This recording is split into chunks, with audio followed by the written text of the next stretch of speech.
প্রিয় ছাত্রছাত্রীরা, edu care study centre চ্যানেলে তোমাদের স্বাগত। আজ আলোচনা করব একাদশ শ্রেণীর দ্বিতীয় সেমিস্টার বাংলা সাবজেক্টের সবথেকে নিখুঁত এবং বেস্ট সাজেশন নিয়ে। আমি তোমাদের জন্য বাংলা সাবজেক্টের গল্প, কবিতা এবং নাটক থেকে সবথেকে বাছাই করা অর্থাৎ এমন গুরুত্বপূর্ণ প্রশ্ন নিয়ে আলোচনা করব যেগুলি প্র্যাকটিস করলে একাদশ শ্রেণীর দ্বিতীয় সেমিস্টার 2026 সালের ফাইনাল পরীক্ষায় 100% কমন পাবেই।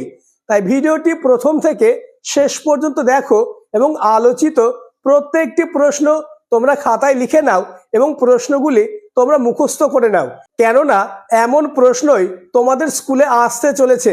তাই বাংলা সাবজেক্টে 40-এ 40 পেতে চাইলে এই ভিডিওটি তোমার কাছে ব্রহ্মাস্ত্র। আলোচিত প্রত্যেকটি প্রশ্ন তোমরা রেডি করলে 100% কমন পাবেই। কথা না বাড়িয়ে শুরু করছি আজকের আলোচনা। আর হ্যাঁ, চ্যানেলে নতুন হয়ে থাকলে চ্যানেলটিকে সাবস্ক্রাইব করে দিও এবং ভিডিওটি তোমার বন্ধুদের মধ্যে শেয়ার করে দিও। Class 11 second semester Bengali suggestion 2026 তোমাদের একাদশ শ্রেণীর বাংলা সাবজেক্টে দুটি গল্প রয়েছে, যথা ছুটি লেখক রবীন্দ্রনাথ ঠাকুর এবং তেলেনাপোতা আবিষ্কার প্রেমেন্দ্র মিত্র। কবিতা রয়েছে 3টে, ভাব সম্মিলন কবি বিদ্যাপতি, লালন শাহ ফকিরের গান কবি লালন শাহ এবং নুন কবি জয় গোস্বামী, এবং একটি নাটক রয়েছে বিজন ভট্টাচার্যের লেখা আগুন। তোমাদের গল্প থেকে দুটি 5 মার্কের প্রশ্ন থাকবে, একটি প্রশ্নের উত্তর দিতে হবে। কবিতা থেকে 3টে 5 মার্কের প্রশ্ন থাকবে, একটি প্রশ্নের উত্তর দিতে হবে। এবং নাটক থেকে দুটি 5 মার্কের প্রশ্ন থাকবে, একটি প্রশ্নের উত্তর দিতে হবে। প্রথম গল্প ছুটি, লেখক রবীন্দ্রনাথ ঠাকুর। ছুটি গল্প থেকে আমি মাত্র কয়েকটি প্রশ্ন দিয়েছি, এই প্রশ্নগুলি প্র্যাকটিস করলেই 100% তোমরা কমন পাবেই। প্রথম প্রশ্ন, মা এখন আমার ছুটি হয়েছে মা, এখন আমি বাড়ি যাচ্ছি। কোন প্রসঙ্গে এই উক্তিটির তাৎপর্য আলোচনা করো। দ্বিতীয় কোশ্চেন, 13 থেকে 14 বছরের ছেলের মতো পৃথিবীতে এমন বালাই আর নাই, মন্তব্যটি তাৎপর্য বিশ্লেষণ করো। কোশ্চেন নম্বর 3, ছুটি গল্পে ফটিকের চরিত্রটি আলোচনা করো। নেক্সট কোশ্চেন নম্বর 4, ছুটি গল্পে মামা বাড়িতে গিয়ে ফটিকের যে দুরবস্থা হয়েছিল তার নিজের ভাষায় লেখো। নেক্সট কোশ্চেন নম্বর 5, ছুটি গল্পে বর্ণিত বালক দলের খেলার দৃশ্যটি নিজের ভাষায় বর্ণনা করো। নেক্সট কোশ্চেন নম্বর 6, স্কুলে এত বড় নির্বোধ ও অমনোযোগী বালক আর কেউ ছিল না, বালকটিকে বালকের সম্পর্কে এইরূপ মন্তব্যের কারণ কি। নেক্সট কোশ্চেন নম্বর 7, সেই অত্যাচারিণী ও অবিচারিণী মামি অহর্নিশি তাহার নিরুপায় চিত্তকে আকর্ষণ করিত, বক্তার কাছে কেন তিনি অবিচারিণী, কোন পরিস্থিতিতে মায়ের কথা বক্তার মনে পড়ত। নেক্সট এবং ছুটি গল্পের লাস্ট প্রশ্ন কোশ্চেন নম্বর 8, বিধবা এই প্রস্তাবে সহজেই সম্মত হইল, বিধবাকে কোন প্রস্তাব দিয়েছিল, সেই প্রস্তাবে তিনি কেন সহজেই সম্মত হয়েছিল। অথবা প্রশ্নটি এভাবেও আসতে পারে, ফটিককে বিদায় করিতে তাহার মায়ের আপত্তি ছিল না, প্রসঙ্গ উল্লেখ করো। সন্তানকে বিদায় করতে মায়ের আপত্তি ছিল না কেন। তোমাদের দ্বিতীয় গল্প তেলেনাপোতা আবিষ্কার, লেখক প্রেমেন্দ্র মিত্র। প্রথম প্রশ্ন, হঠাৎ একদিন তেলেনাপোতা আপনিও আবিষ্কার করতে পারেন, কোন পরিস্থিতিতে এমন সম্ভব বলে লেখক মনে করেছেন। অথবা প্রশ্নটি এভাবেও আসতে পারে, তেলেনাপোতা আবিষ্কার গল্পের গরুর গাড়িতে করে যাওয়ার অভিনব অভিজ্ঞতার বর্ণনা দাও। কোশ্চেন নম্বর 2, গল্পকথকের রাত্রিকালীন ছাদ ভ্রমণের অভিজ্ঞতা তেলেনাপোতা আবিষ্কার গল্প অনুসারে আলোচনা করো। নেক্সট কোশ্চেন নম্বর 3, তেলেনাপোতা আবিষ্কার গল্পটি আসলে আত্মবিকাশের গল্প, বিষয়বস্তু নিরিখে বক্তব্যটি ব্যাখ্যা করো। পরের প্রশ্ন, তেলেনাপোতা আবিষ্কার গল্প অবলম্বনে যামিনীর চরিত্রটি আলোচনা করো। প্রতিটি প্রশ্ন মোস্ট ইম্পর্টেন্স। আমি তোমাদের জন্য প্রতিটি গল্প, কবিতা, নাটক থেকে হাতে গোনা মাত্র কয়েকটি করে প্রশ্ন দিয়েছি। এই প্রশ্নগুলি পড়লেই 100% তোমরা কমন পাবেই। তাই আলোচিত প্রত্যেকটি প্রশ্ন তোমরা খাতায় লিখে নাও এবং প্রত্যেকটি প্রশ্ন তোমরা মুখস্থ করে ফেলো। কোশ্চেন নম্বর 5, কে নিরঞ্জন এলি? নিরঞ্জনকে কোন পরিস্থিতিতে গল্পকথক নিরঞ্জনের ভূমিকায় অবতীর্ণ হয়েছিলেন? নেক্সট কোশ্চেন নম্বর 6, গল্পকথকের সঙ্গে যামিনী রায়ের প্রথম এবং শেষ সাক্ষাৎকার বিষয়টি সংক্ষেপে আলোচনা করো।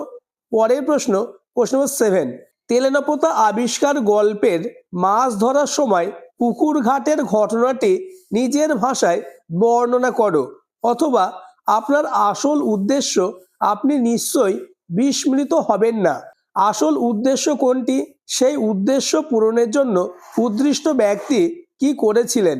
নেক্সট কোশ্চেন নম্বর 8, ফিরে আসবো কার হৃদয় কখন এই কথাটি ধ্বনিত হয়েছিল? বক্তা কি সত্যিই ফিরে এসেছিল?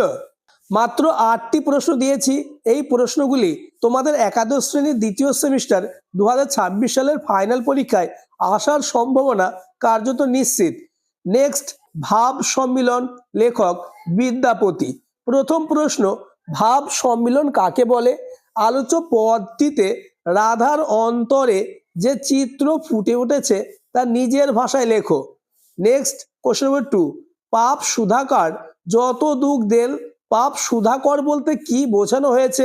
এই দুঃখ বক্তা কিভাবে পেয়েছিল? পরবর্তী প্রশ্ন, শীতের অরুণীপ্রিয়া, গিরিশের বা বক্তা কে কাকে উদ্দেশ্য করে এই রূপ মন্তব্য করেছেন? পরবর্তী প্রশ্ন আলোচনার আগে চ্যানেলে নতুন হয়ে থাকলে চ্যানেলটিকে সাবস্ক্রাইব করে দিও এবং ভিডিওটি তোমার বন্ধুদের মধ্যে শেয়ার করে দিও। তোমাদের পরীক্ষায় চূড়ান্ত সফলতা অর্জনের জন্য প্রতিটি সাবজেক্টের এইরূপ সব থেকে গুরুত্বপূর্ণ প্রশ্নের সাজেশন নিয়ে আলোচনা করব। তাই চ্যানেলটিকে সাবস্ক্রাইব করে পাশের বেল আইকনটি প্রেস করে নোটিফিকেশন অল করে দিও।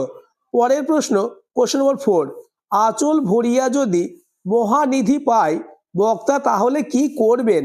বক্তা কোন প্রসঙ্গে এই উক্তি করেছেন? নেক্সট কোশ্চেন নম্বর 5, ভাব সম্মিলন বলতে কি বোঝো?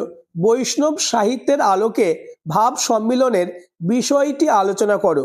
পরবর্তী প্রশ্ন, ভনয়ে বিদ্যাপতি শুনো বড় নারী, সুজনক দুঃখ দিবস 2-4। ভনয়ে বলতে কি বোঝানো হয়েছে? কে কাকে বড় নারী বলেছেন? তাকে বিদ্যাপতি কি বলেছেন? নেক্সট তোমাদের দ্বিতীয় কবিতা লালন শাহের লেখা লালন শাহ ফকিরের গান। এই কবিতার মোস্ট ইম্পর্টেন্ট প্রশ্নগুলি হলো, প্রথম প্রশ্ন, লালন শাহ কে ছিলেন? পাঠ্য লালন শাহ ফকিরের গান কবিতার মূল বিষয়টি ব্যাখ্যা করো। পরবর্তী প্রশ্ন, লালন শাহ ফকিরের গান কবিতায় বাউল সাধনার মানব তত্ত্বের পরিচয় যেভাবে ফুটে উঠেছে তা আলোচনা করো। প্রশ্ন নম্বর 3, খ্যাপারে তুই মূল হারাবি, মূল হারানো বলতে কি বোঝানো হয়েছে? মন্তব্যটি বিশ্লেষণ করো। অথবা প্রশ্নটি এভাবেও দিতে পারে, মানুষ ছেড়ে খ্যাপারে তুই মূল হারাবি, মানুষ ছাড়া মন আমার পড়বি রে তুই শূন্যকার। প্রসঙ্গ উল্লেখ করো, উদ্ধৃত অংশের তাৎপর্য বিশ্লেষণ করো। কোশ্চেন নম্বর 4, মানুষ ভজলে সোনার মানুষ হবি, মানুষ ভজলে বলতে কি বোঝানো হয়েছে? মানুষের ভজনের দ্বারা কিভাবে সোনার মানুষ হয়ে ওঠা যায়? নেক্সট এবং তোমাদের তৃতীয় কবিতা জয় গোস্বামী লেখা নুন। প্রথম প্রশ্ন, নুন কবিতাটির মূল বিষয়বস্তুগুলি আলোচনা করো। মোস্ট ইম্পর্টেন্ট এই প্রশ্নটি। নেক্সট কোশ্চেন নম্বর 2, আমাদের শুকনো ভাতে লবণের ব্যবস্থা হোক, কাদের কাছে কার এই দাবি? লাইনটির তাৎপর্য আলোচনা করো। পরবর্তী প্রশ্ন, মাঝে মাঝে চলে না দিন, কার মাঝে মাঝে দিন চলে না? দিন না চলার কারণ কি? অথবা প্রশ্নটি এভাবেও আসতে পারে, শ্রমজীবী মানুষের জীবন যন্ত্রণা কিভাবে নুন কবিতায় ফুটে উঠেছে তা আলোচনা করো। নেক্সট কোশ্চেন নম্বর 4, আমরা তো অল্পে খুশি পংক্তিটির মধ্যে দিয়ে কি বোঝানো হয়েছে? অল্প খুশি মানুষদের জীবনযাত্রা নুন কবিতায় কিভাবে ফুটে উঠেছে তা আলোচনা করো। অথবা প্রশ্নটি এভাবেও আসতে পারে, আমরা তো সামান্য লোক, এখানে আমরা কারা? তাদের জীবন যন্ত্রণার পরিচয় দাও।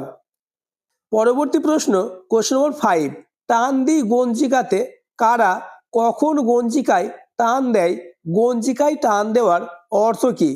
কোশ্চেন নম্বর 6, আমি তার মাথায় চড়ি কোন প্রসঙ্গে উক্তি, পংক্তিটির তাৎপর্য লেখো। নুন কবিতা থেকে আমি তোমাদের জন্য মাত্র 6টি প্রশ্ন দিয়েছি, এই 6টি প্রশ্ন থেকেই তোমরা কমন পাবে। নেক্সট তোমাদের একটি মাত্র নাটক রয়েছে, নাটক আগুন, লেখক বিজন ভট্টাচার্য। নাটক থেকে আমি তোমাদের জন্য এমন গোপন প্রশ্নই দিয়েছি যে প্রশ্নগুলি তোমাদের পরীক্ষায় কমন আসবেই। প্রথম প্রশ্ন, যে রক্ষক সেই হলো গিয়ে তোমার ভক্ষক, কোন প্রসঙ্গে এই উক্তি এবং কেন? আলোচিত প্রশ্নগুলি তোমার রেডি আছে তো, বা তোমাদের কোচিংয়ের স্যার এই প্রশ্নগুলি করিয়েছে তো, তা আমাকে কমেন্টে জানাবে। পরবর্তী প্রশ্ন, আগুন নাটকের নামকরণের সার্থকতা বিচার করো। নেক্সট কোশ্চেন নম্বর 3, লুঙ্গি, টিকে, পৈতে, টুপি সব একাকার হয়ে গেছে, কোন প্রসঙ্গে কেন এই উক্তি? পরবর্তী প্রশ্ন, এখন বাঁচতে হবে, বাঁচতে হলে মিলেমিশে থাকতে হবে ব্যাস, কোন প্রসঙ্গে কেন এই উক্তি? নেক্সট কোশ্চেন নম্বর 5, আগুন, আগুন জ্বলছে আমার পেটে, প্রসঙ্গ উল্লেখ করে লাইনটির তাৎপর্য ব্যাখ্যা করো।